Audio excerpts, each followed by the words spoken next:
समुद्रवसने देवी पर्वतस्तनमण्डले विष्णुपत्न्यै नमस्तुभ्यं पादस्पर्शं क्षमस्व मे. Those who dare to fly don't care to leave their footprints behind. Welcome to FVS.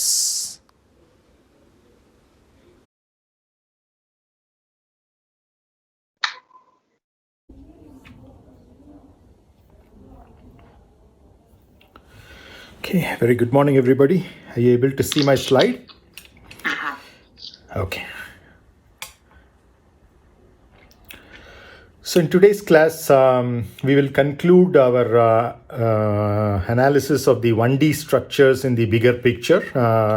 We saw 3 examples in the previous 2 classes, they being the axial bar, the shaft, and then the bending beam. So we will conclude a few more things about the beam before we take up a 2-dimensional structure. And the more important part of today's class would be in terms of understanding the principles of load transfer. So that's basically what we would accomplish in today's class.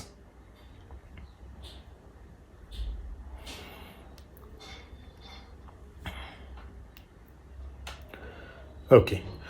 So in the previous class, we looked at the derivation of the bending equation, that is basically relating the moment to the curvature, which in turn is the second derivative of the displacement field in the transverse direction.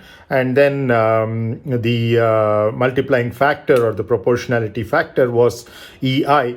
Once again, like in the previous 2 cases of EA and GJ, turning out to be a product of 2 properties. One being a material property, the other being a geometric property. So in this case, E being the material property, the Young's modulus, and I being the moment of inertia about the x2 axis, because we had applied the moment about the x2 axis, and therefore that was the geometric property. Now we will make a few more conclusions based on that result before we venture forward. So the inference from the previous class, because of the occurrence of I, that is I22, which is in turn defined as the integral of x3 squared dA over the entire cross section, the inference is that for efficient beam cross section, we need to locate the material farther away .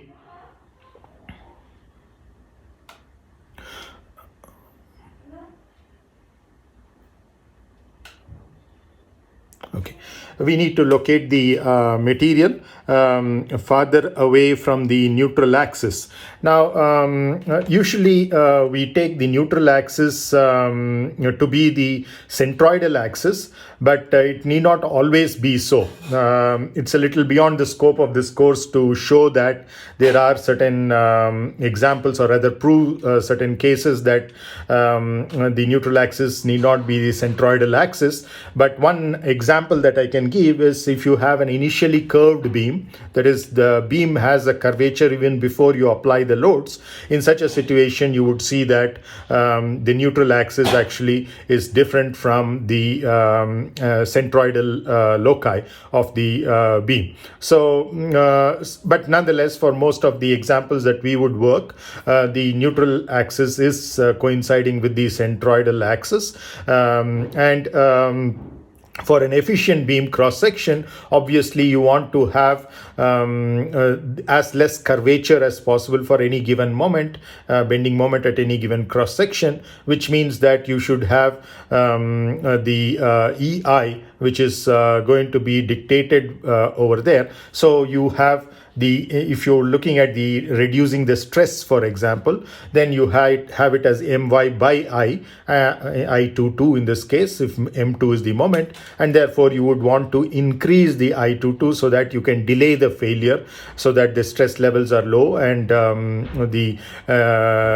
far away from the actual failure that can occur because of large values of this normal stress, having probably values closer to yield point if it's a ductile material, or the ultimate tensile strength if it is let's say a brittle material, like most composites are, if they are polymer matrix composites, that is. So now let's look at the implications of this fact that we want to locate the material farther away from the neutral axis.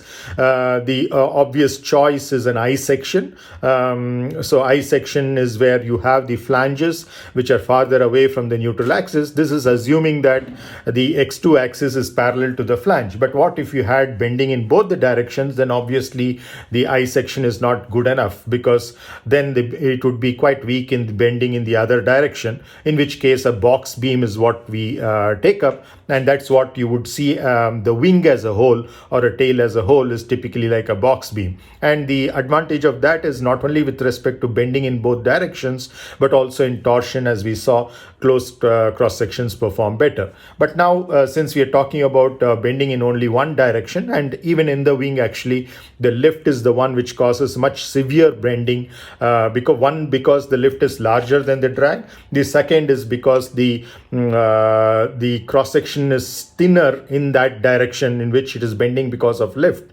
rather than in the direction in which it is bending for drag. Because for bending for drag, what is the thickness that is there is the chord, whereas in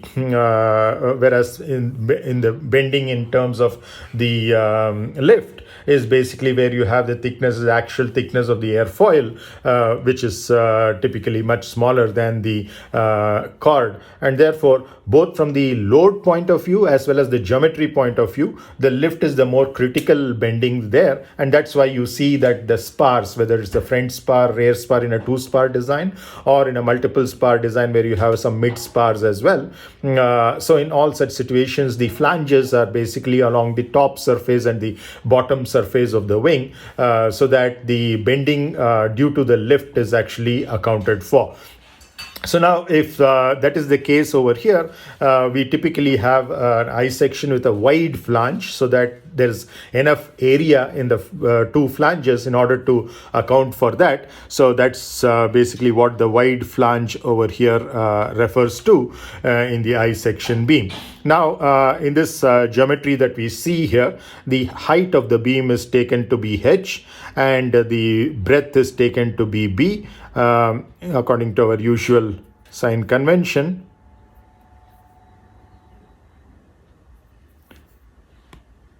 Oops. I don't know why it's not responding. Okay, is B. And then you have the wall thicknesses for the web to be TW, and for the flange, the wall thickness is TF. And in many situations, you would see that it may not be symmetric about the horizontal axis or the Y2 axis over here.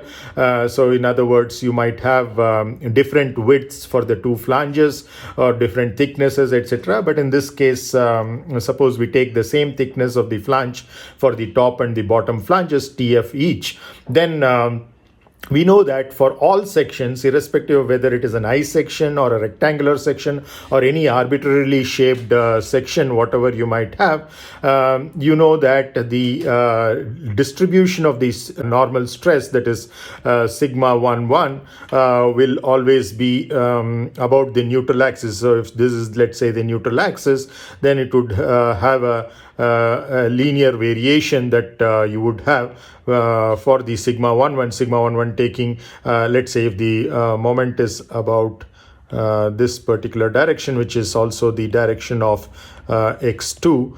So this is M2. So then you see that the top will be under tension and the bottom will be under compression. So so if you're plotting, let's say this is x2, so x3, and this is, let's say, the positive x3 direction. So then you see that for the positive x3 you have a positive sigma 11, and for a negative x3 you have a negative sigma 11. So if it's about the x3 is defined as x2 x3 equal to 0, that is the origin is defined to be the neutral axis, then you would have a linear distribution of the stress like this. So this linear distribution of the stress is irrespective of the cross-sectional shape. So moving from a rectangular to a I section now, this remains so, sigma 11 remains so. But now, what is the force that of resistance that this offers is what we are interested in, and we can go about it in two steps, because you know that the stress is an intensity of the force. In other words, you're talking about the force per unit area. So the area in this case you can do it in two steps, because you know that any given value of x3, irrespective of the value of x2, you have a given value of sigma 11. So in other words, sigma 11 is not a function of x2. It's a function only of x1, the cross-sectional location along the reference curve, and of course x3. Why it depends on x1, of course, is because the bending moment can vary along the x1 direction, or you might have the beam cross-section varying, or both. So but at any given cross-section, x1 is fixed, and so sigma 11 is a function only of x3. So this is at some particular x1 value, let's call it x1 star. So now at that x1 star value, you are having sigma 11 as a function of x3, which is linear, and that is basically what we are interested in at this particular point. Now, that sigma 11, if you want to get the force, you can go either in one step as integrating over the area, or you can take advantage of the fact that it doesn't depend on x2, so that you can actually multiply by the width at each location. If in a rectangular cross section the width is also constant, so you can just multiply by the width of the beam. But here in an I section you have a piecewise linear variation of the width, starting from B at the bottom flange, TW, which is the thickness of the web in the web, and then again coming back to B in the top flange. So basically what you can do is to get to the force, you can go in two steps. One is first multiply by the thickness, because an integration with respect to, the width, because there's no variation of this bending stress with respect to the width. It only varies linearly with respect to the height of this I-beam. So first we can multiply with the width, and then we can integrate over the height direction, that is x3 direction. So that being the case, so this intermediate step is what is presented in the middle figure on the right top corner. That is basically you are multiplying the stress into width, then obviously you're going to get the total bending force at that location per unit height. And that when integrated over height, in which you can't just multiply by the height because it's varying with respect to the height, though it's just a linear variation, you do need to integrate over that.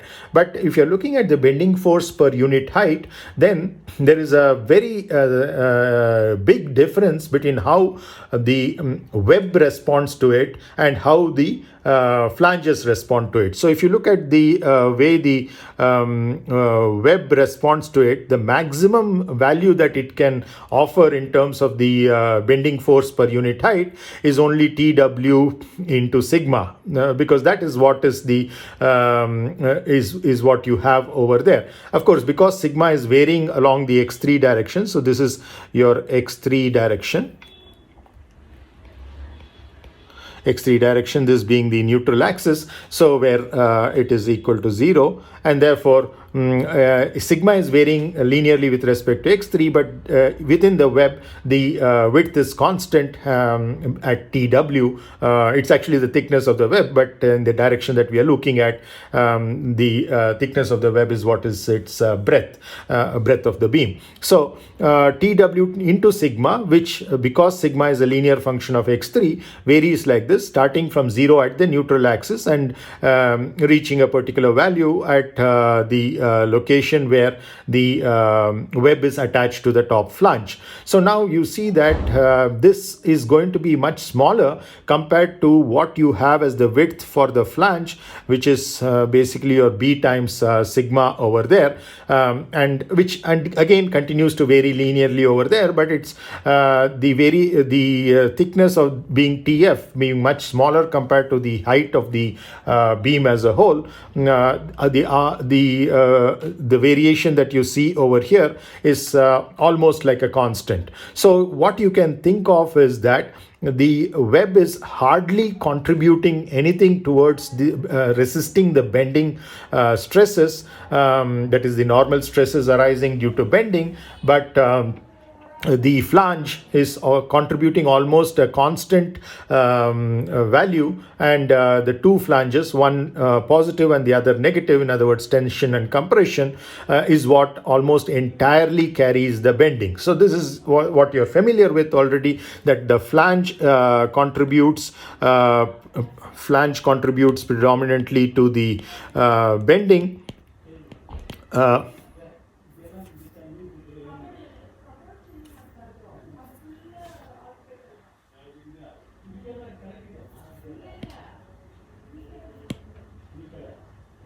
There's a little lag from what I'm writing over here, but anyway. So the flange contributes to the bending, whereas the web contributes to the shear. Why does it do so? You know that for a rectangular cross section, it is parabolic, a distribution of the transverse shear stress. That is what we saw in the previous class, at the end of previous class as well. But now we are talking about not a rectangular cross section, but a section which is composed of three rectangles. That is the two flanges and one web. And therefore, what you're looking at over here, so what you're looking at over here is just like in the case of the just like in the case of the bending stress, we saw it was, instead of a linear distribution, because we are talking of bending force per unit length, it became a piecewise linear. Similarly, in the case of the shear stress, it would be, instead of a parabolic distribution, it would be piecewise parabolic, is what you would have the shear stress as. So in other words, the value of the shear stress in the flanges is very, very small, as you see. So we can almost neglect that, and the major contribution for resisting the shear comes from the web. So the web is what contributes to it, and within the web, again, just like we saw, the variation of the normal force per unit height is very small in the flange. Similarly, the variation of the shear stress in the web is very small within that, because of the way the parabola distribution comes out. We have not derived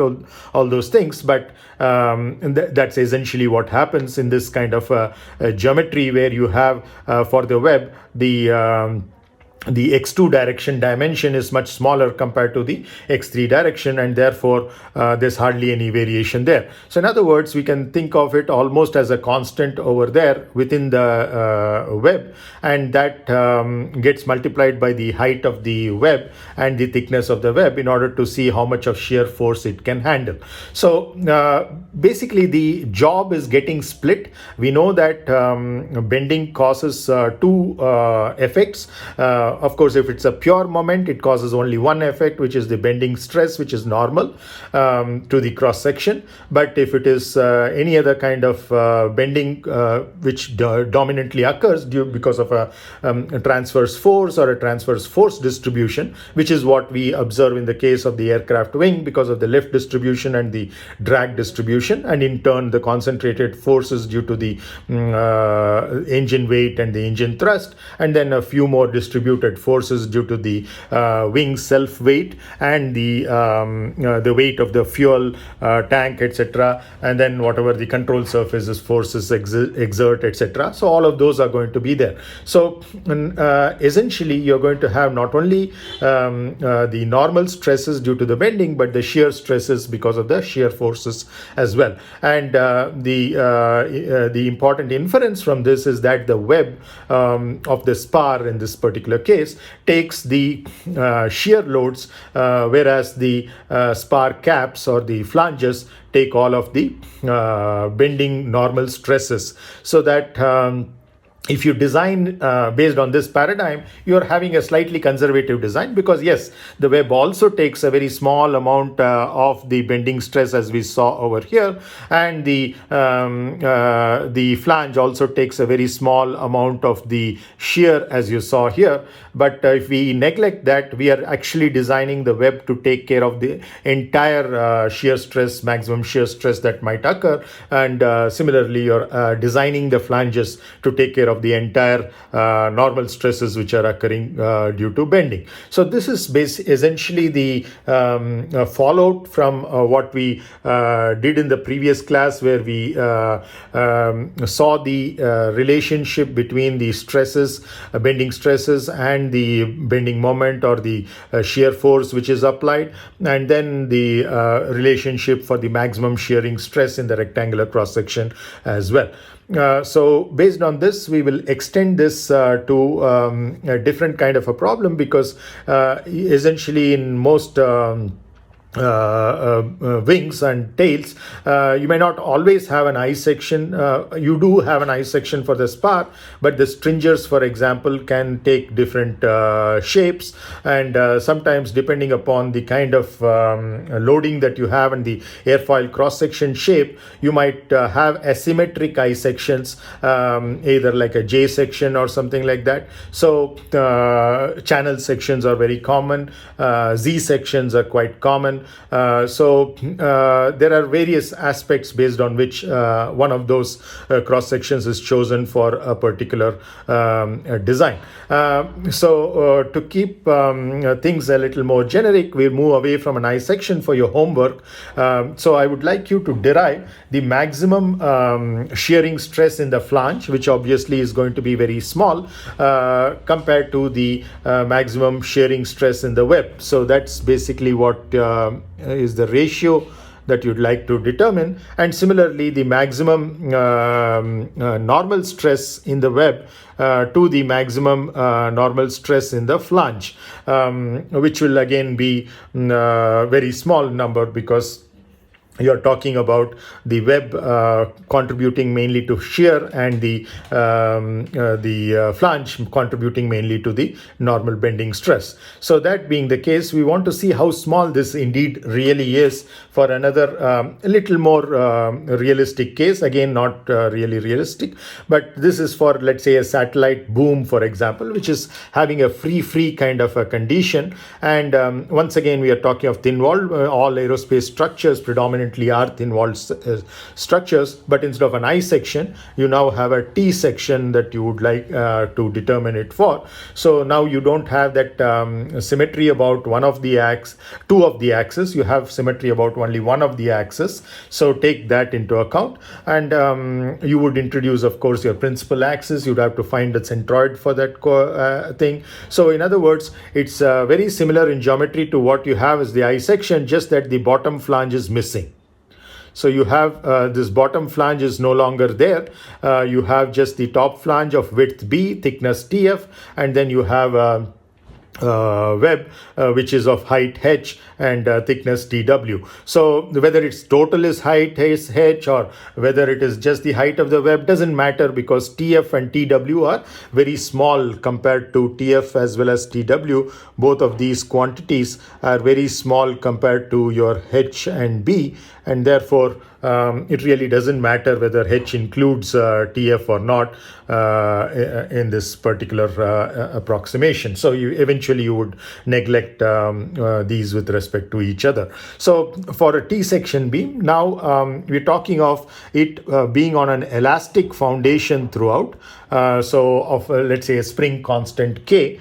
And now we are talking of an elliptically distributed transverse load. So in other words, if you have the beam like this, it's a free beam. So you have an elliptically distributed load over here. You could take it in any particular direction, but this is essentially what it is. So this shape of the load distribution along the x1 direction, that is along the length of the beam, both ends of the beam being free. This is the load that you have. So there is no way that there is a support that can equilibrate it. So this is something that I want you to think aloud, because this is a common thing that occurs in space structures where you have a free kind of a structure. But nonetheless, we are talking about this being on an elastic foundation. So that is what is going to give you the reaction for this, rather than the end supports. It's not the supports at x1 equal to 0 and x1 equal to L that you're familiar with in giving the boundary conditions for. Here the boundary conditions there would be that it is free, and therefore the shear force and the bending moment would go to 0 at those two locations. But now you have at the bottom there is basically an elastic foundation of constant spring, linear spring distribution over there. So based on that, so whatever the downward deflection is, that is u3, you would have u3 times k, where k is a constant, to be the force that by which it is actually resisting in the opposite direction to the displacement field that is over there. Now with respect to that spring force, this has to be in equilibrium, both the moment equilibrium as well as the force equilibrium. So are there any doubts on these inferences about bending as well as the homework?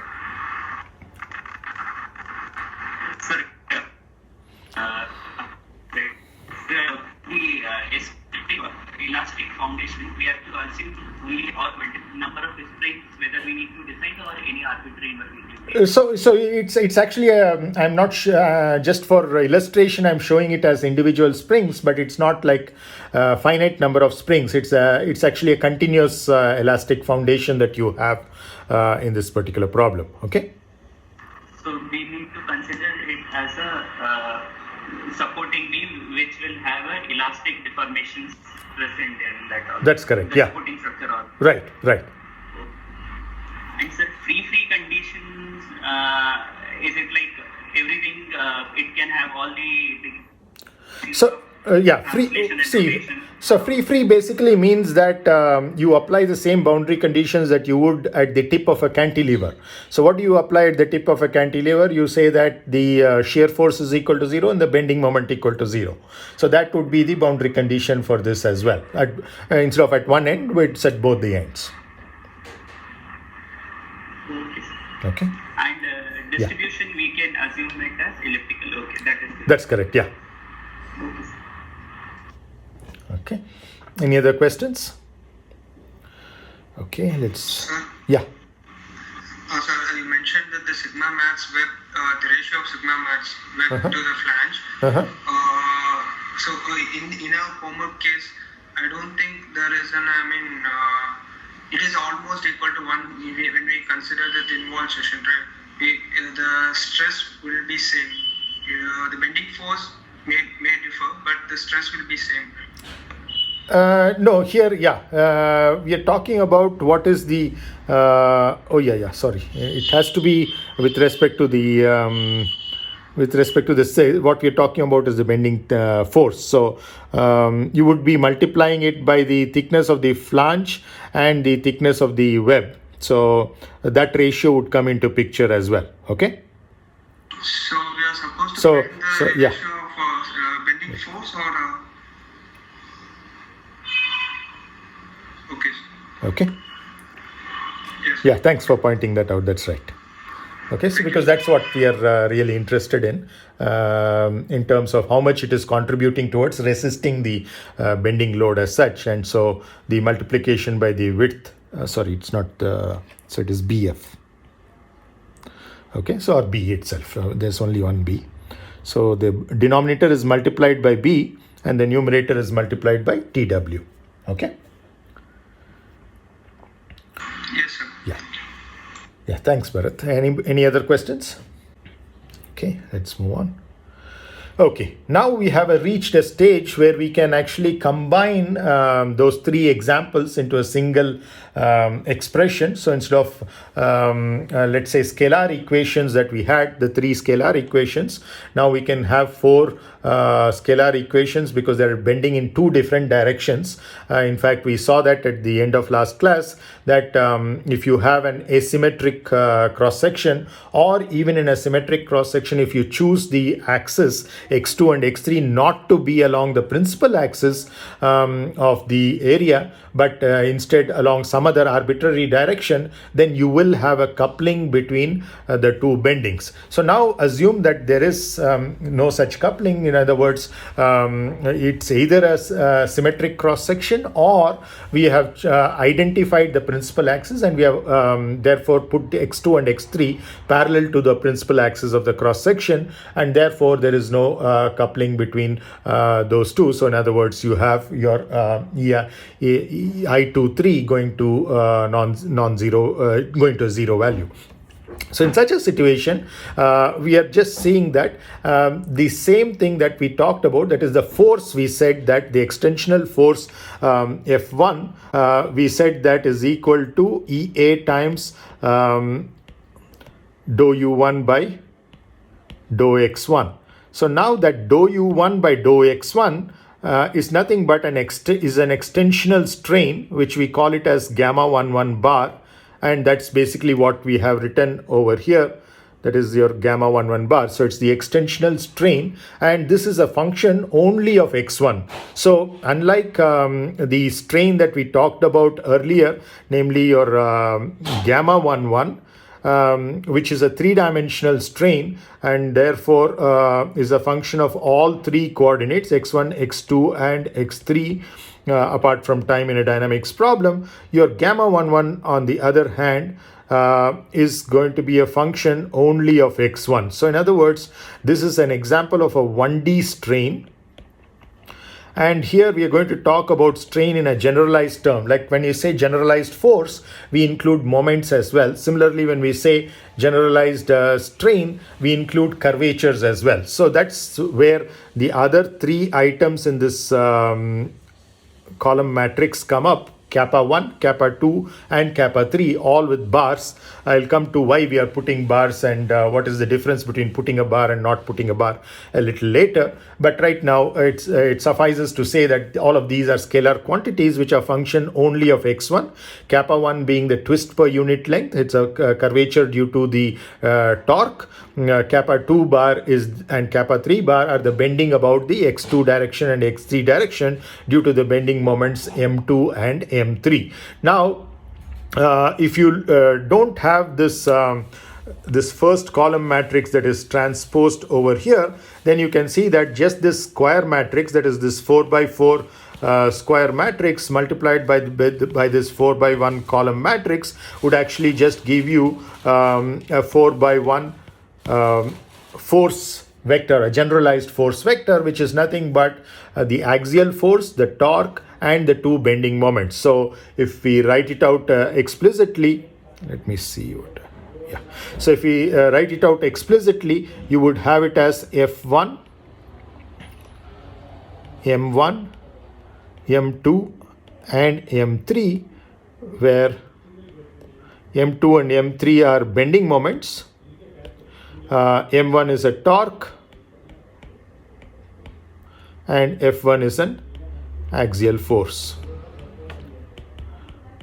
Now, what we are doing by multiplying by the transpose is actually saying that we are multiplying that force column matrix, generalized force column matrix, with the transpose of the generalized strains. So obviously you're going to get twice the strain energy density, because the strain energy density, remember, is the stress multiplied by the strain divided by 2, because we are having a gradual loading starting from 0, 0 of stress and strain, gradually increasing it. So it's the area of the triangle in that stress strain curve, and therefore the half factor comes in, which we have taken to the left hand side over here to indicate the 2 in this particular location.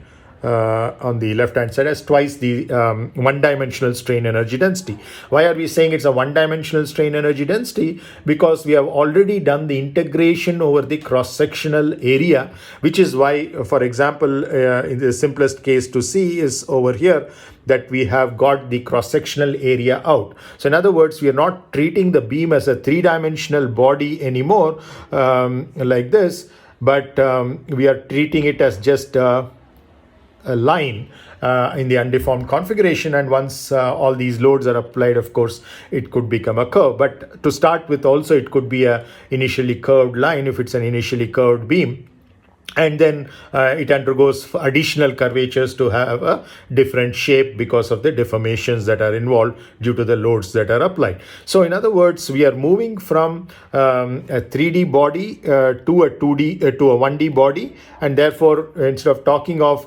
energy per unit volume in joules per meter cube, we are not now talking of energy per unit length of this reference curve, which is joules per meter, which is what we get when we integrate this. And so whatever that integration over the cross section is has already been accounted for in the first term through A, in the second term through J, and in the last 2 terms through your I2 and I3, the moments of inertia about the X2 and the X3 axis. So that's basically where all of these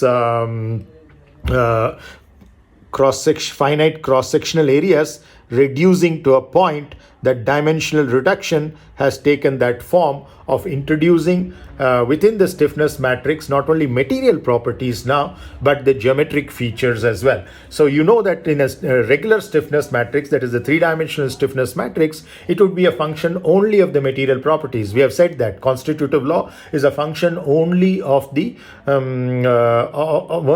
material that you choose, or the set of materials that you choose. So at any given point, it is that material which is there at that material point which contributes towards that constitutive law. On the other hand, here in the 1D constitutive law, we are saying that this is the stiffness matrix. So whatever you see, it's a 4x4 matrix over here is the one-dimensional stiffness matrix, which is being a dimensionally reduced matrix, is having not only material properties like E and G, but also having geometric properties like A, J, and I2 and I3. So of course, when you have non-principal axis, this particular term, which is coupling between kappa 2 and kappa 3, or the bending moment M2 with kappa 3 and the bending moment M3 with kappa 2, that will become non-zero as well. That we saw already in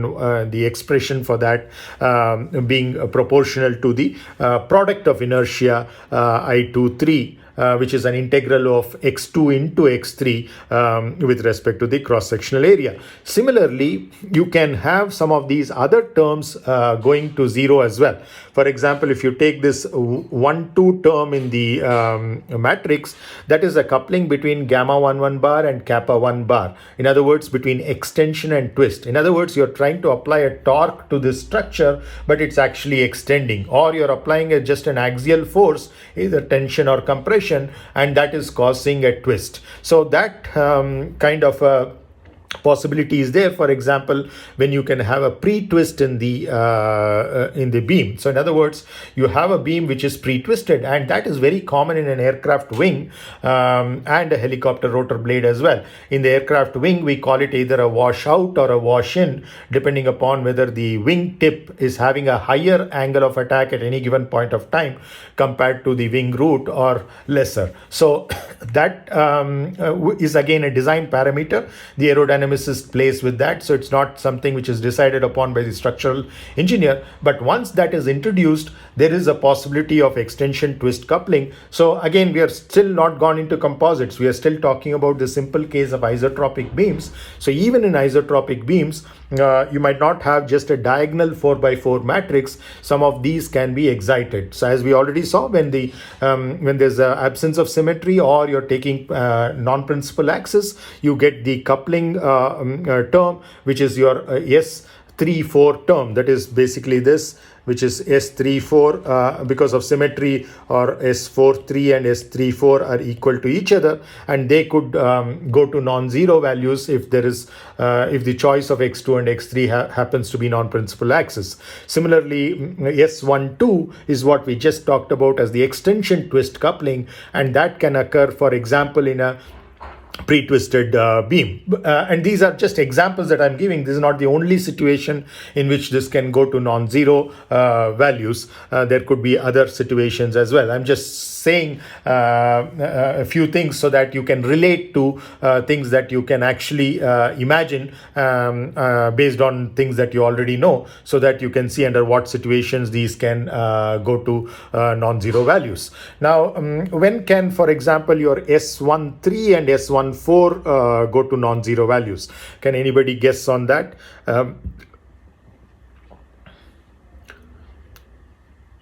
So that is basically your first row with the third and fourth columns, or vice versa.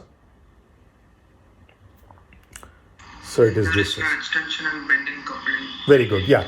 So there is an extension bending coupling. So in other words, you're trying to extend this beam, but it's actually undergoing bending, or you're trying to bend it, but then there is an extension which is happening. So when do you think this can occur? An example of when do you think it can occur? When S13 and S14, and therefore S31 and S41, when under what situations can they, for example, be non-zero? We gave examples for S12 and S34 being non-zero. Can you think of, imagine what? Thin sections. Okay, so why should S13 or S14 go to non-zero values there?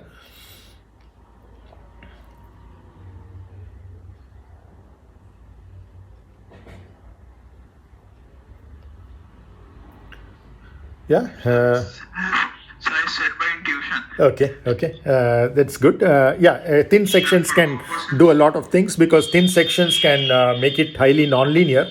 So in other words, your 4x4 matrix, right now we are seeing it as all constants, because E is a constant, A is a constant, G is a constant, J, I2, I3 are all constants. So therefore we see it as a constant matrix. But what you mentioned, very thin walled structures, this can become functions of your gamma 1 bar, kappa 1 bar, kappa 2 bar, and kappa 3 bar. So in other words, as the curvatures increase, the elements of this matrix undergo slight changes. So in other words, the stiffness does not remain a constant. As the deformation takes place, the stiffnesses can change their values. So which is what a nonlinearity will bring about. So in other words, instead of EA, you would have EA plus some other term which depends upon kappa 1, kappa 2, kappa 3, and gamma 1 bar, for example. Similarly, GJ can be modified, EI2, EI3 can be modified, and therefore you can have some of these zero terms in the diagonal matrix,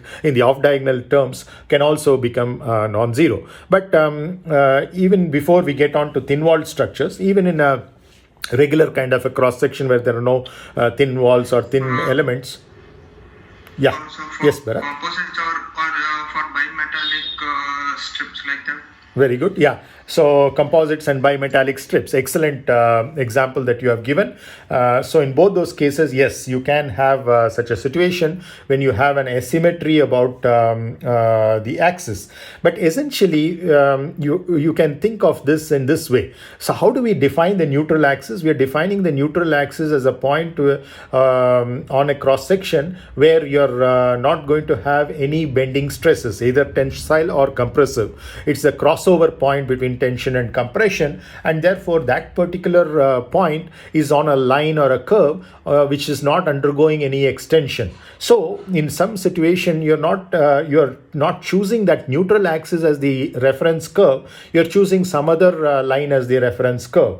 So then what happens is that with respect to that curve can actually increase in length even with bending. So that is basically what is happening, where you're having the neutral axis. Suppose you had chosen, for example, the centroidal axis and assumed it was a neutral axis, because that's the only way you know right now to determine the neutral axis. So if you just determine the centroidal axis, for example, for a curved beam, then you would see that that neutral axis is actually undergoing some tension, change in length, either extending or contracting. So that kind of a complication can occur when the neutral axis and the centroidal axis are not matching with each other, or you choose an axis which is neither a neutral axis nor centroidal axis, some other axis you choose for convenience, let's say the axis which is the loci of the shear centers or the loci of some leading edges of the wing or the trailing edge of the wing, etc. So when you choose for some convenience because of other kinds of derivation purposes, then you would have to account for these becoming non-zero. In other words, you do have an extension bending coupling. Similarly, if you're looking at in terms of this term, let's say, that is basically these two terms, these are the ones which we have not yet seen. So that is basically your second row, third and fourth columns. That is, you're talking of S23 and S24, and the complementary one, of course, is this, which is S32 and S42. When do you think these can go to non-zero values? What is the meaning, and when do you think these can go to non-zero values? Sure, it is a twist bending coupling, and so it's kind of a warping situation. When we have a non-circular or a non-symmetric cross-section, we'll be having that. Excellent, yeah. I think Samanvay, you also wanted to say something? Yeah, so same thing. Yeah. Warping thing in the case of rectangular or a square cross section. Okay, so very good, Bharat and Samanvay. What we are basically talking about over here is that there is a coupling between torsion and bending. So in other words, you're applying a torque to this structure, but it is undergoing a bending, or you're applying a bending moment, pure bending moment, and it is undergoing a twist. So if one occurs, the other occurs automatically because of the symmetry of this matrix. So it's not like you can have one without the other. So both of these occur simultaneously. So that's basically your bending twist coupling which is happening, which is typically when you have, let's say, for example, a load, the bending load is coming because of, let's say, a shear force which is acting not at the shear center but slightly away from it, in which case the shear force that is acting on the cross section of the beam is causing not only a bending but it's also causing a torque. So that's a very simple example. So here we are not even going to complicated examples of aerospace structures which are thin-walled and made out of composites. We are just talking of very simple isotropic beams which are of regular cross sections, not thin-walled. So even in such situations, as long as your shear force is going to be such that it is going to cause both a torque and the bending, some of these things can happen. So in other words, your choice of the reference curve plays a big role in how this matrix is going to be populated, because at the end of the day, your left hand side of this equation 2u1d has to be the same. Irrespective of where you choose the reference cross section, it's a scalar quantity. It's the amount of energy that this beam stores for the torque, axial force, and the two bendings that you're applying. So for under such a situation, we are seeing that how much energy is stored. So that has to be a constant. So if the matrix 4x4 matrix, which is the 1D stiffness matrix, changes, obviously your gamma 1, kappa 1, kappa 2, and kappa 3 are also going to change. So the choice of the reference curve as either the centroidal axis, which in many cases happens to be the neutral axis, or the shear center, or the centers of twist, or something else that you choose for convenience, that will dictate how each one of these behave individually. But overall, the stress three-dimensional fields of stress distribution, strain distribution, displacement field at any given material point, and the strain energy will all not change. So the choice of the reference curve as one of these examples that I mentioned is entirely based on the convenience of the derivation, but we need to be consistent. Once we choose the reference curve, we have to ensure that throughout the derivation we are using that as the reference curve, and therefore whatever is the fallout of making that choice, that has to be accounted for. So let me just clear the pen markings. So let's just formally state what each one of these things are. Your EA is the extensional stiffness, because that's what relates your axial force F1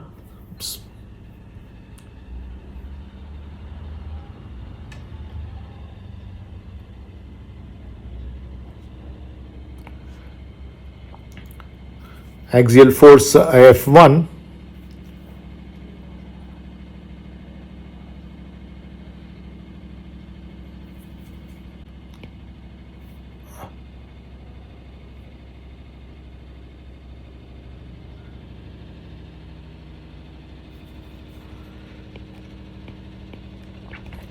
is related to your gamma 11 bar or dou u1 bar by dou x1 through that EA. And so that's basically your extensional stiffness, in the sense that how much of axial load you have to apply in order to get a unit axial strain. So that is basically an extensional stiffness that you're talking about over here.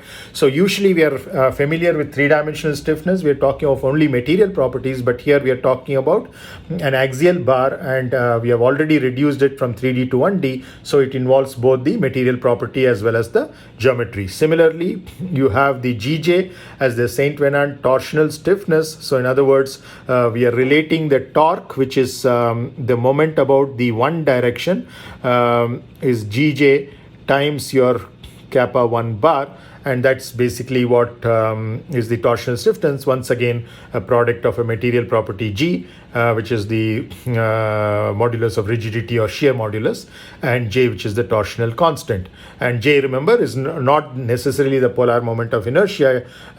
It's polar moment of inertia only for solid circular cross sections and thin-walled circular cross sections, or thick-walled circular cross sections. But for any other thing, J is a torsional constant to be determined by different methodologies. Now, the third and fourth diagonal elements are very similar to each other, so we are writing them combined as EI alpha. Usually we take alpha as 1 and 2, but where it is not 1 and 2, we will specifically state that, and in many beam problems we will take it as 2 and 3, because 1 is the direction along the beam length, and that is very different from the x2 and x3 directions, which are along the cross section. So the cross-sectional coordinates, there is a certain behavior which is very similar, whereas the behavior is very different along the axial coordinate of the beam. So in many beam problems, when we use Greek subscripts like alpha, we are referring to that alpha to be 2 and 3, not 1 and 2. So in this case, EI2 and EI3, we are clubbing together as EI alpha and calling it the bending stiffness about the x alpha axis, which are the cross-sectional coordinates x2 and x3, parallel to which we have introduced the unit vectors small b2 and b3 or b alpha.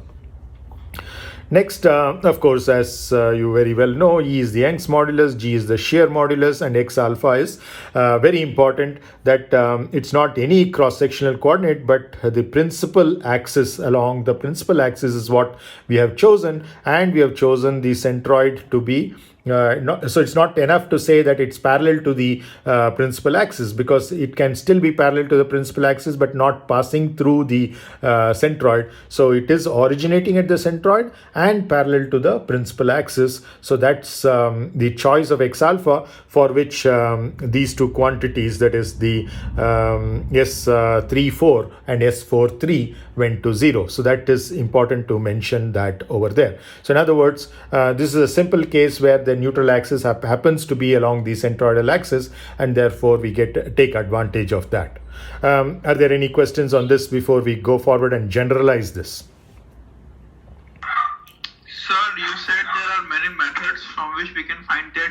value. That is some integration Yeah. thing, a double integral Right, thing right. is there. Yeah. Can you comment upon that? Yeah. So we will be doing that in a little more detail when we get into torsion. So I will not work on that right now. For your homework, for example, for the previous classes homework, you just have to take the result of that from any of the textbook or reference books and use it. But basically what is happening is that it is the equilibrium. See, remember that this A came from the equilibrium of the axial force with the axial stress. Similarly, this J, the source of that was the equilibrium between the torque that you're applying and the shear stress with which the shaft is responding to that torque. So in doing that integration, because the shear stress is at a particular point over an infinitesimal area element on the cross section, and that has to be integrated over the entire cross sectional area. Now how you go about doing that will differ when you move away from a circular cross section to a non-circular cross section, and there it bifurcates into two. One is a solid non-circular cross section and a thin-walled non-circular cross section, and in turn the thin-walled non-circular cross section will bifurcate into two depending upon whether it's a closed thin-walled cross section or an open thin-walled cross section. So each one of those, the derivation is slightly different, and in the thin-walled cases, whether it is open or closed, we take advantage of the fact that the wall is thin compared to the cross-sectional dimension, the characteristic cross-sectional dimension, which could be the entire width of the cross-section or the height of the cross-section or the radii of gyration or something like that. So compared to that, the wall thicknesses are small, and so we will neglect certain terms based on that particular thing. Whereas for a rectangular cross section like what you're analyzing, or a thin-walled rectangular cross section as a box beam, there are certain specific ways of doing that. So I just want you to take those formula from your either web searches or your reference book searches, as you have access to many of these reference books from the library as well. So I just want you to take that for now to how to calculate J. So J is not equal to IP, as I very clearly mentioned during the introduction of the second example as well, and also while answering a question at the end of the previous class. So it's important that you have those different values of J, but all those cases, essentially what is happening is you're invoking that equilibrium equations, that is between the relationship between M1 and the tau, that is the shear stress on the one face in the theta direction. And in these cases which are non-circular, you're not introducing a polar coordinates, so in turn you're not having one particular tau 1 theta, but you're having two different shearing stresses, that is tau 1 2 and tau 1 3, and both of them in turn contribute towards resisting your M1 by how far they are from the so-called center that you need to identify for this, which could be the center of twist, for example, about which this torsion is actually happening. So in other words, just like in the bending case, we introduce a neutral axis for a point which is not undergoing any extension in its length or shortening in its length. Similarly, here we are talking of a point which is not moving under the presence of a torque, which is your center of twist, about a point about which the rotation happens, which for a case of a circular cross section was very simple to identify as the center of that circle. In many symmetric cross sections also, like the rectangular cross section that you're talking about, whether solid or thin-walled, as long as there is two axes of symmetry that are there over there, you would have the center as the centroid of that cross section as well. So what we are saying is that those shear stresses tau 1 2 and tau 1 3, which are acting on the cross section, are both being both contributing towards resisting that torque by how far they are acting from that center of twist. So anything which is passing through that center of twist obviously is not of any consequence. It's not helping to counteract the torque. The rest are contributing towards that. So how they contribute, again, the integration will differ depending upon the types of cross section that I mentioned. Is that clear? Yes, sir. Now it's clear. Okay. Thank you, sir. You're welcome. Anybody else? Any other question? Because the next step that we are going to do is to move away from this so-called isotropic beam to a beam which could be made out of composites and or which could have other complications like initial curvature and or twist, and therefore we can have a fully populated matrix, and we can introduce two more rows and columns corresponding to the two forces that we left out. Remember, any rigid body has 6 degrees of freedom, 3 translations which correspond to 3 forces, and 3 rotations which correspond to 3 moments. Here we have accounted for the 3 moments and through the curvatures kappa 1, kappa 2 and kappa 3, one being a torsional moment and the other 2 being 2 bending moments. But we have accounted only for one of the forces or one of the translations, that is the extension that is along this. We have not accounted for the translations in the x2 direction and x3 direction of the cross section. So in other words, the cross section, each cross section behaves like a rigid body. That's why we say rigid body like, as I explained in the previous class, but the other cross sections moving by different amounts, more translations and rotations. But a given cross section can have 3 translations, one along the axis, which is what is extension and which is what gamma 11 bar accounts for. And then you have the other thing, which is basically the curvatures, which are accounted for in terms of the rotation. So there is a rotation about the axis of the beam, which is what is accounting for the torsion or the twist per unit length. And then there is the rotation about this direction and the rotation about this direction, that is x2 and x3 directional rotations are accounting for the bending, because it is based on the Euler-Bernoulli assumption that the cross section remains perpendicular to the reference curve, and therefore it moves as the reference curve curves. Your cross section of interest, the reference cross section, also rotates, and that so we are accounted for 3 rotations. One is a torsional rotation, the other is a bending rotation in this direction and bending rotation in the third direction. So 3 rotations have already been accounted for, but only 1 translation has been accounted for. That's why we had only a 4x4 matrix. Now there are 2 other translations that we need to account for. One is basically in the x2 direction and the other is in the x3 direction. So that would make it a 6x6 matrix. But in reality, actually that 6x6 matrix is not enough, and this 4x4 can actually give you as much information as is necessary for any one-dimensional reduction. But to prove that is beyond the scope of this course. If some of you are interested in more advanced topics like that, you can take the nonlinear mechanics of composite structures, which I might offer next semester, and there we will talk about these details as well. But nonetheless, I will give you an exposure to that in terms of what that 6x6 matrix looks like and what those additional rows and columns look like in a more generalized case. So that's what we'll be looking at in the next slide. So before that, I wanted to make any clarifications on this simple problem of isotropic beam 4x4 matrix. Are there any doubts or questions on this? Okay, good. Let me move on then.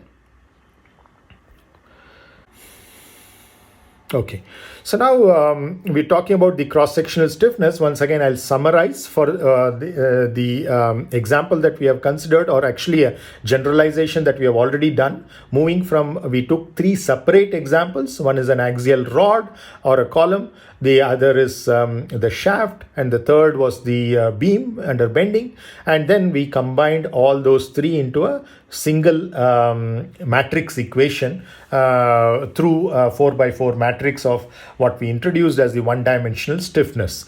Now, where is it valid? So the validity is when it is homogeneous. So the example that one of you pointed out of a bimetallic strip, for example, is not homogeneous.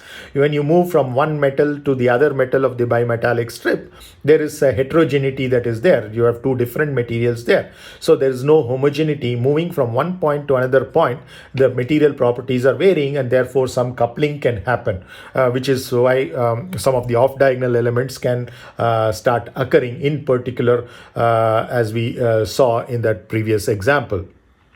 So there, of course, the extension bending coupling, that is S13 and S14, or the corresponding diagonal corresponding terms on the other side of the diagonal, which is your S31 and S41. So that's basically what will happen once you relax this homogeneity clause. And you know that a composite is not homogeneous, and once you bring in asymmetric layups like antisymmetric, etc., you bring in those additional complications as well. Other than the fact that because of the fiber and matrix it is non-homogeneous, that somehow we are able to account for by going for an equivalent homogeneous structure, an imaginary material which is spread throughout the lamina, but each lamina is different because it has different angles of the layup, and therefore that can cause differences as well. The next thing is that what example that we have considered so far is it's a prismatic beam. What does that mean? Each cross section is of the same shape and size. In other words, we are not yet allowed for taper, for example. That's why we are just talking of a single A. So in that strain energy density that we had there, we could just integrate that over the x1 direction and get the total strain energy which is stored in the entire beam, and A would be taken out as a constant because it doesn't vary as a function of x1. Similarly, J doesn't vary as a function of x1. I2 and I3 don't vary as a function of x1. That is the coordinate along the beam. So now what happens in reality? When in a real case, you have a wing which is usually, as you move from a subsonic aircraft to a transonic aircraft, you would see that the wing root will have a much larger chord compared to the wing tip. So, and when you go from that transonic, which is typically your passenger aircrafts, like any of the Boeing or Airbus aircrafts, most of them, you move to now a supersonic aircraft like a fighter, like the F-16 or F-18, for example, or Mirage or MiGs, any of the MiGs. You would see that now you're moving even further in terms of the taper that you have. To delta wings, where you can just have a tip point at in the wing tip. So you're basically, the difference between the root and the tip is going to be much more. So in other words, you're going to have such tapers. So you're going for non-prismatic structures over there. Whereas for low subsonic aircraft, you could do with a prismatic kind of a beam over there.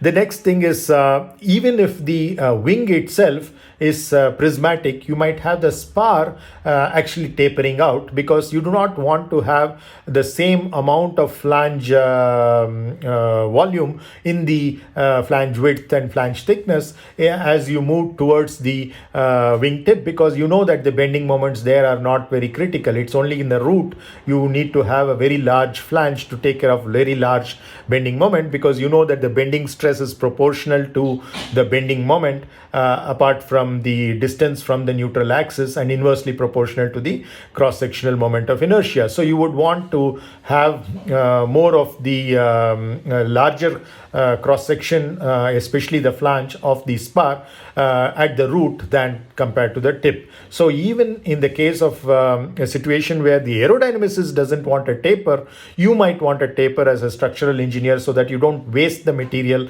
too much by having more of it at the tip or equal amount of it at the tip. You want to have lesser amount of it at the tip compared to the root. So that's why you go for non-prismatic designs. One, because of aerodynamic reasons. Two, because of structural reasons. So both combined, you would always have non-homogeneous and non-prismatic structures. The third thing is the isotropic. In a bimetallic strip, you still have isotropic. You have heterogeneity because of the two metals that are there, but at least at each point, wherever you are, whether in the metal A or metal B, you still have the quantities which are going to be same in different directions at a given point. Whereas once you go for composites, you're going to have anisotropy coming in as well. So in other words, the material properties are going to vary with direction. And almost all of the new aircraft designs are all composite designs, especially for the primary structures like wings. Very rarely you would find metallic design, though there are a few exceptions. Most cases you would have a composite, and therefore you have to bring in the anisotropy as well. And the last thing that we had assumed is that it's along the principal axis. We chose x2 and x3 coordinate system, that is the cross-sectional coordinate system, to have its origin at the centroid and to be parallel to the principal axis of the cross-section, which we determine by setting I2, 3 equal to 0, and along that particular set of axes. You start with some arbitrary axis and then you determine about which axis I2, 3 equal to 0, and therefore you arrive at I2, 2 and I3, 3 about the principal axis. So it's under these four conditions: homogeneity, prismatism, isotropy, and choice of principal axis with the origin at the centroid.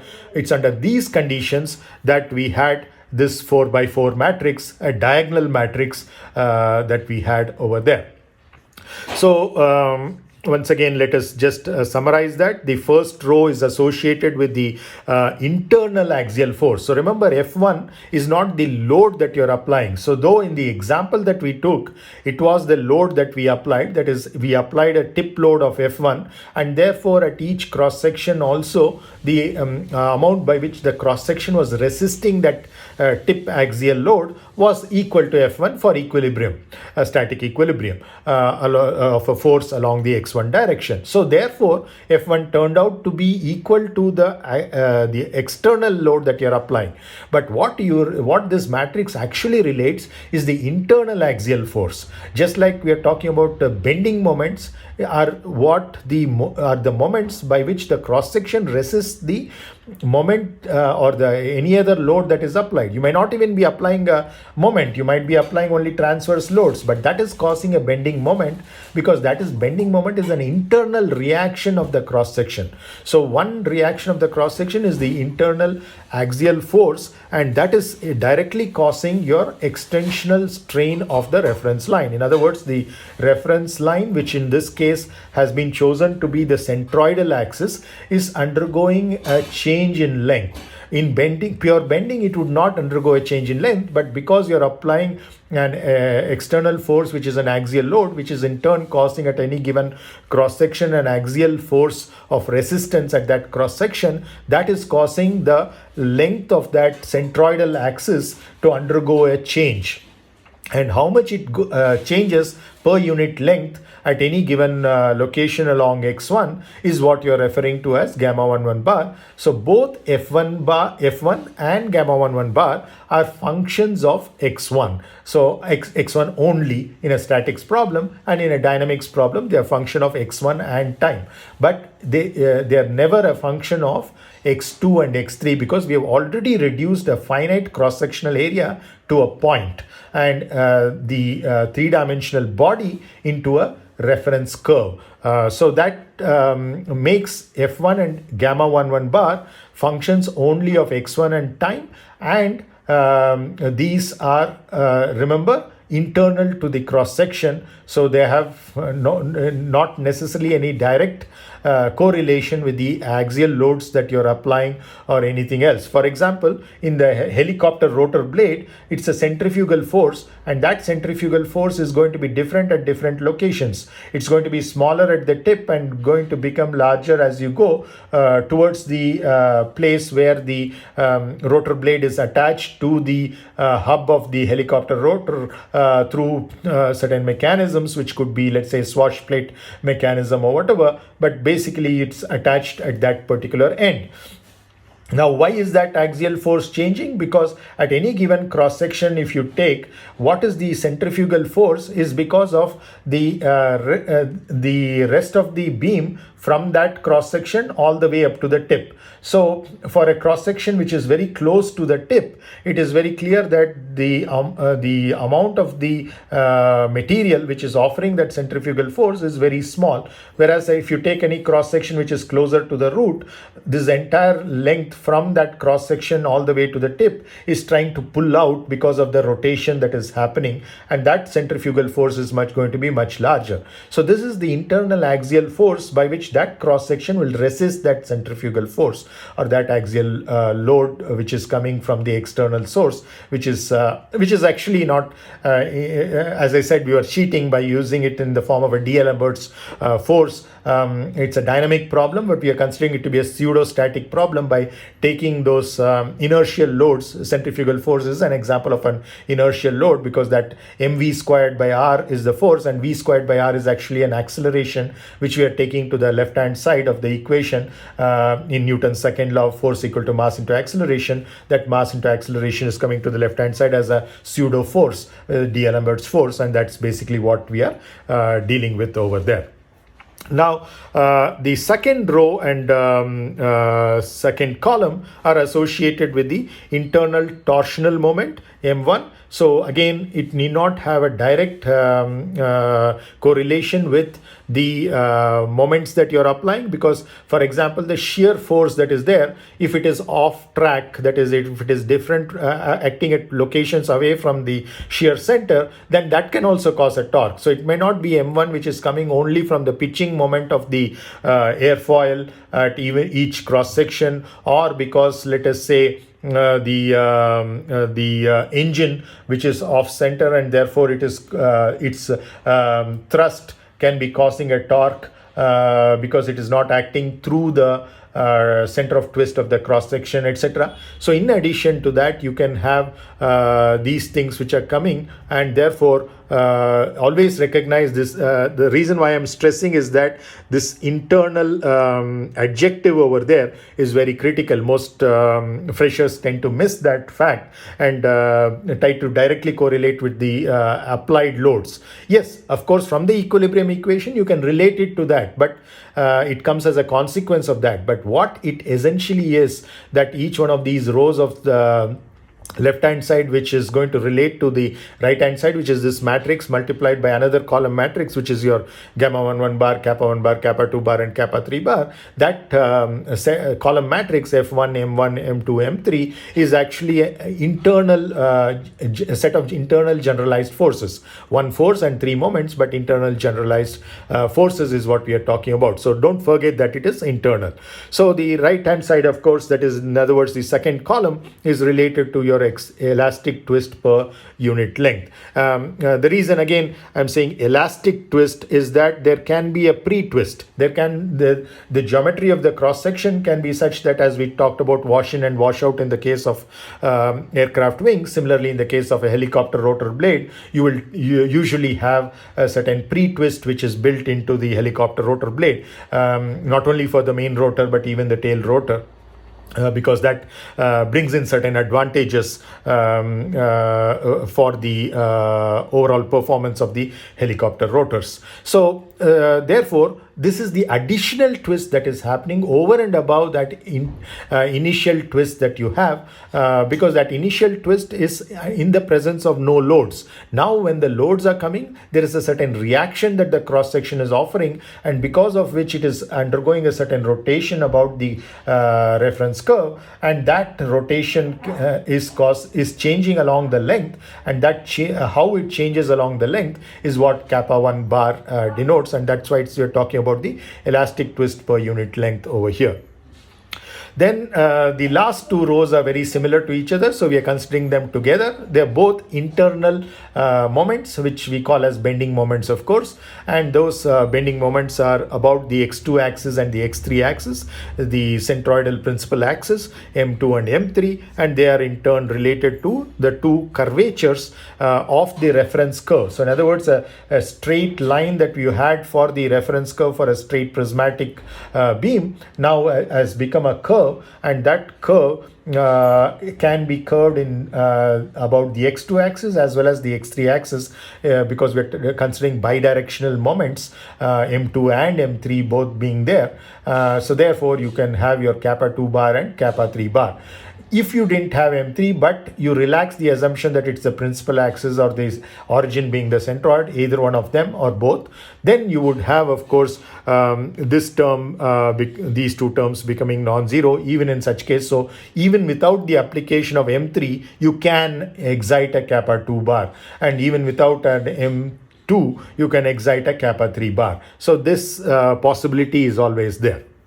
So this is the simple case. Remember that it's coming with these four assumptions. One is homogeneity, second that it is prismatic, third that it is isotropic, and fourth that it is principal axis. So now suppose we relax this, what happens? You end up with off-diagonal terms. So where can such complications come from? One is basically instead of a prismatic beam, you have an initially twisted beam.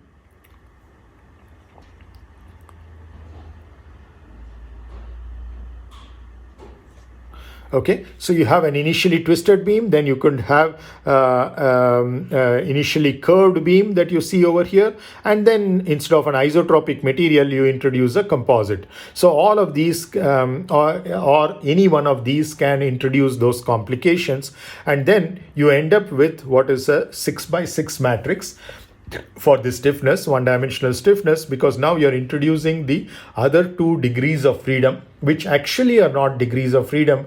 For that, to see that they are actually not degrees of freedom, you need more advanced mathematics, which is beyond the scope of this particular course. But the end result of that is basically that you can do with just a 4x4 matrix like what you had on the top of this slide, but you would have to have a fully populated matrix. And if it's a thin wall structure, live with the fact that that 4x4 matrix is not a matrix of constants, but it's a matrix of functions of gamma 1 bar, kappa 1 bar, kappa 2 bar, and kappa 3 bar. So all of those possibilities arise. Now, what are the 2 additional rows and columns that we have introduced over here? Correspond to F2 and F3, which are nothing but your shear forces. And the corresponding columns that we have introduced, 2 additional columns, the second and third column that you see over here. So therefore the numbering would change for the other 3 columns, which were second, third, and fourth, now become fourth, fifth, and sixth, because of this introduction of these 2 columns and rows in between. Why have we introduced in between? So that we can keep the forces together, F1, F2, F3 together, and the moments were already together, M1, M2, M3. So we do not want to interrupt them.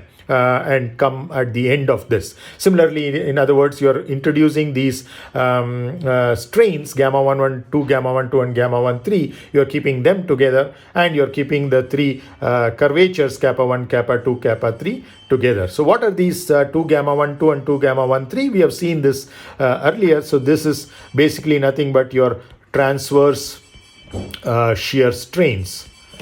And the 2 factor takes care of the fact that these are engineering in nature. So that's basically where this 2 factor comes in, that you're not talking of tensorial strains, you're talking of the engineering shear strains over there. And this is different from an in-plane strain that could occur. This is basically a transverse strain. In other words, it is on the one face, as opposed to gamma 2-3, for example, which is in the 2-3 plane.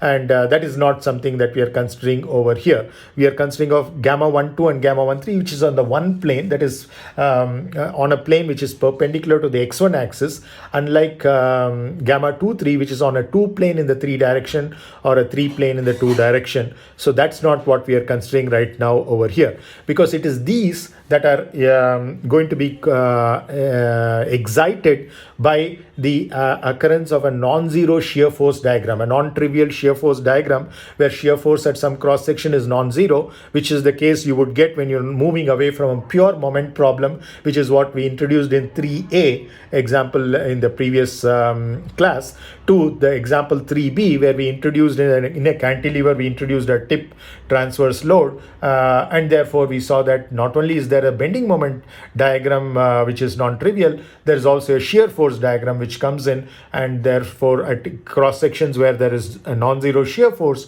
you're going to have a shear strain. What is that going to do? it's going to violate your second assumption of the Euler-Bernoulli engineering beam theory, simple beam theory that you had, where you said that the cross-section is going to remain perpendicular to the reference curve. No. Yes, it is going to, for some bit of the journey, it's going with the cross-section and therefore remains perpendicular. But then it's also going to have its own say of a small amount. That is where that rotation that it's going to have is gamma 1, 2 about the x2 direction and gamma 1, 3 about the x3 direction. And that is basically appearing as this non-zero transverse shear strain when you move away from an Euler-Bernoulli kind of a beam theory to what is known as a Timoshenko-like beam theory. I'm saying Timoshenko-like because Timoshenko's beam theory has been proven to be asymptotically incorrect. And that is the reason why for a Timoshenko beam theory, you need what are known as shear correction factors. So you derive and then you see there is a mistake and therefore you introduce correction factors. Whereas in the course that I'll be teaching next semester on nonlinear mechanics of composite structures, we will see that we are going to have that there is no need for that shear correction factor if you do the derivation properly. So at that time when Timoshenko derived it, he had not taken advantage of certain mathematical formulations and physics because of which he arrived at something. He still remains the father of applied mechanics in the sense that a lot of his work is still used extensively, but as I said, the whole process of learning involves a certain level of unlearning before you do some relearning, and therefore that unlearning is essential for not only Timoshenko's beam theory, but also correspondingly for a beam, for a shell or a plate, you have the Reisner-Mindlin theory, which is also incorrect. Whereas your Euler-Bernoulli beam theory is an asymptotically correct theory. Up to that level, those assumptions are right. But then how you introduce that additional terms as if they are additional degrees of freedom is where the problem cropped up, and which is where the need for different shear correction factors for different geometrical shapes. If it's a rectangular cross section, one shear correction factor. If it is, let's say, some other kind of trapezoidal kind of a cross section, some other shear correction factor, etc. we need to do when you use a Timoshenko-like beam theory. Whereas when you use an asymptotically correct beam theory, those things are not essential, and in fact you don't even need this 6x6 matrix. You can do with a 4x4 matrix, but how you populate that matrix is where the difference occurs. So are there any questions on this?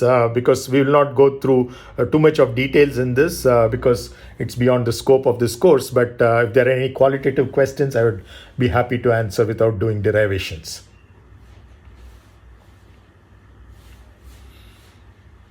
Okay, so one complication is that we have introduced two additional rows and columns. The other complication that you should observe is that we have introduced off-diagonal terms, like the examples that we discussed in the previous slide, that when can each one of these zeros in the top matrix become a non-zero. So in general, when you have an initially twisted and curved composite beam, either all of these three complications together or even one of those, then you can have off-diagonal elements coming into picture, and in general you can have a fully populated 6x6 matrix.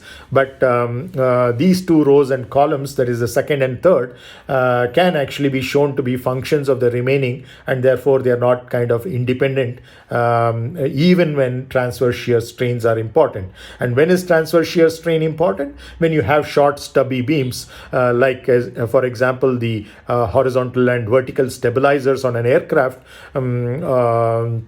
You may not be able to consider it to be a long aspect ratio. It's a fairly small aspect ratio, and therefore that L by H advantage that we had, which we showed in the case of the example 3b in the previous class, where we saw that the maximum normal stress divided by the maximum shear stress, transverse shear stress, was 4 times L by H for that problem, and you are deriving it for another example over there. But essentially that L by H factor is coming. As L by H starts becoming smaller and smaller, it's still greater than 1, but it's becoming closer to 1 instead of being a factor of 10. Let's say it's becoming 5 or 4, etc. So you're basically going towards 1, and what you're essentially doing is you're going from a slender beam to a short and stubby beam, and there gamma 1 2 and gamma 1 3 will start playing a bigger role than they would in a slender beam, where it was okay to neglect them. So are there any questions on this? Okay, so let's move on. Now we are going to be talking about what that general 1D theory is. One is, of course, that cross-sectional analysis leading to either a generalized 4x4 or 6x6 matrix fully populated. The other thing is in terms of how that reference curve itself behaves, and therefore you have to use what are known as one-dimensional theories, which are state-of-the-art, because you are now bringing in various complications. One complication I already discussed in detail was the taper.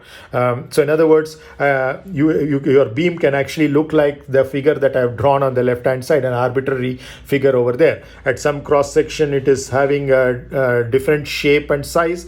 At some other cross section it's having a different size and shape. So that is basically what is known as taper. So these two cross sections at these two locations, at any two locations along the beam reference curve, having different shapes and sizes for the cross section is what we call as taper, and is very common in the aircraft wing, and so does need to be taken into account. The second complication is because of initial curvature. You don't see much of that, but you do see, for example, different sweep angles at different locations. So in other words, you have a certain value of sweep which is closer to the inboard, and then certain larger sweep angle when you go outboard, and you would have seen I'm sure you would have seen such aircraft configurations. So now essentially that is basically bringing in a curvature in a kind of a discrete fashion,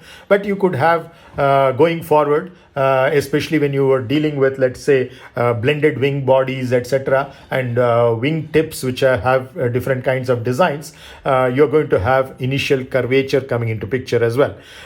So right now that is not a complication that exists in most aircraft, but to keep it future ready. On the other hand, pre-twist is something that is already there, and that's also essentially some kind of an initial curvature. It's a curvature in the one direction as opposed to the curvature in the X2 and X3 directions, and that is already there in almost all the helicopter rotor blades and in most of the aircraft wings as well, because of wash in and wash out.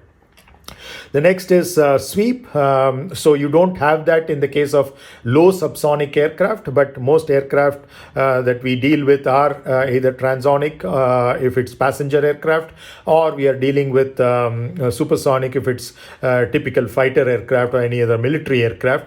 And in such situations, sweep is always there. Whether it's a delta wing or a regular kind of a wing configuration, you do have sweep angles, and therefore you need to consider non-oblique cross sections. In other words, the Euler-Bernoulli said a cross section remains perpendicular to the reference curve, but even in the undeformed configuration itself, you have to take a cross section which is when no load is applied on the beam is actually not perpendicular to the curve anymore, to the reference line anymore, because of the sweep. You might know the loads in a direction of the velocity which is parallel to the fuselage, whereas your cross section would be having a different kind of a geometry because of the sweep angle that is there. So whether you take it along the velocity direction or whether you take it along the direction which is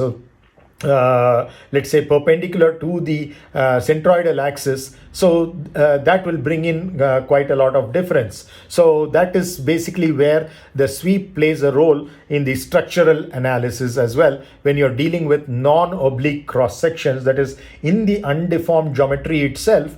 The cross section is no longer at 90 degrees to the reference curve. Next is to deal with arbitrary supports. We said that cantilever is an ideal boundary condition, may be acceptable to some extent for the wing, but when you talk about the actual support, how the wing is attached to the fuselage through a bulkhead in the fuselage, you would see that you need to take a little more realistic conditions into picture, especially when you're interested in analyzing regions which are close to the fuselage, or close to that attachment point of the wing with the fuselage. So you do need to bring in a system that accounts for that arbitrary support as well. Then you can have multi-beam systems. So for example, a frame is where two beams are attached to each other at a particular location. Now, how do you deal with that? Or you could have a mechanism which could be, let's say, a 4-bar mechanism, for example, where there are joints at between two beams, which could be some kind of a revolute joint, a spherical joint, or a hinge, many different types of joints. Or you could have a torsional spring, or you could have a damping that is there. But basically, these are multiple beams which are joined to each other, and these are very common in mechanisms, because you have control surfaces which have to be driven by the control forces that the pilot applies. Though most of the aircraft have moved from mechanical control systems to fly-by-wire systems, where you have the actual force that the pilot is applying is not directly or indirectly going to the control surfaces, but getting converted to some electrical signal, which is eventually converted to some other electrical signal at the actuator, which is electrically actuated. But nonetheless, you have certain mechanisms, at least at the end, in terms of the delivering of that electrical signal in the form of a mechanical load to rotate those control surfaces. And there you do have to deal with multi-beam systems, and that's where is an example of where you could have such systems. The other is where you have, let's say, drive shafts, one which is driving the helicopter rotor blade, main rotor blade, which is having a different direction of the axis from a tail rotor, which is having a different axis, but the source from which both of these are obtained is the same. So therefore, you need to have a gear mechanism which eventually translates this kind of a rotation to the other kind of a rotation, and therefore you have these two shafts which are joined to each other at 90 degrees or at some angle which is non-zero degrees, and therefore you have a multi-beam system. And here again we are talking of beam as not only that which undergoes bending, but a shaft also we are calling it as a beam, because any one-dimensional structure is basically what we are dealing with in this particular way. So that's a multi-beam system. Next, we can deal with problems which are statics or dynamics or stability problems, which involve either buckling or aeroelastic buckling. And then in an aeroelasticity problem, we can have further complications because of heat, which is thermo, because of the control surfaces, which is servo. And therefore, you could have an aero-thermo-servo-elasticity kind of a problem. So those couplings can occur. Then you could, then as you said, one of you mentioned warping. That is, the cross-section changes its shape and size within the cross-section as well as out of the cross-section. And this is a three-dimensional warping field, because of which the cross-sectional shape and size changes occur, and that has to be accounted for. So all of these complications are examples of things which are accounted for in a state-of-the-art one-dimensional theory, which unfortunately we can't go through in this particular course. You need to wait for that course, whoever is interested, in order to understand that. But essentially, we have set the framework for those of you who are interested, as well as those of you who are not going to be taking that course, to understand what is the simple model that we typically deal with in this course, and what is the reality, and what is the connection between that simple model and the reality is that bigger picture is what I wanted to bring across in this whole exercise that we have done in the last 2 classes as well as this. These 3 classes have served that particular purpose, and then we will now get on into understanding the load transfer mechanism and take up these individual problems once again from a simplistic perspective rather than the overall complicated picture that you see over here. But essentially, if you look at it to boiling down into those 4 variables, 4 sets of variables, 3 sets of equations that connect them, and 1 set of equations which depend only on material. The other 2 sets depend on the geometry because of different reasons. Kinematics purely on the undeformed geometry, the equilibrium equations purely from the laws of physics, but because we are relating not force to force or moment to moment or stress to stress, but a force to a stress or a moment to a stress, therefore the geometry of the cross section in the case of a one-dimensional structure or the thickness direction in the case of a plate or shell are coming into picture. So with this, we will not go further into this one-dimensional overall model. We will take up the two-dimensional model, which is a plate and shell.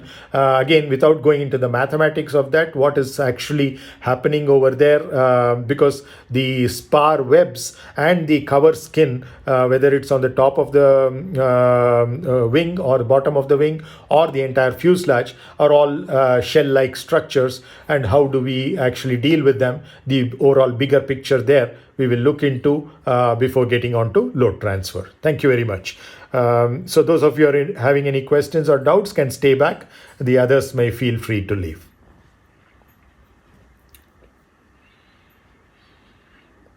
If there are any questions, I'll be happy to take them.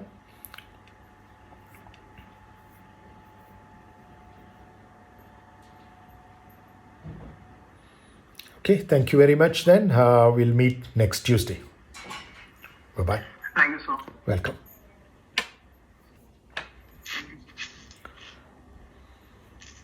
Thank you, sir. Welcome. Mrityunjay मंत्राः त्र्यंबकं यजामहे सुगंधिं पुष्टिवर्धनम् उर्वारुकमिव बन्धनान् मृत्योर्मुक्षीयमामृतात् ये ते सहस्रमयुतं पाशा मृत्योर्मर्त्याय हन्तवे तान् यज्ञस्य मायया सर्वान् वयजामहे मृत्यवे स्वाहा मृत्यवे स्वाहा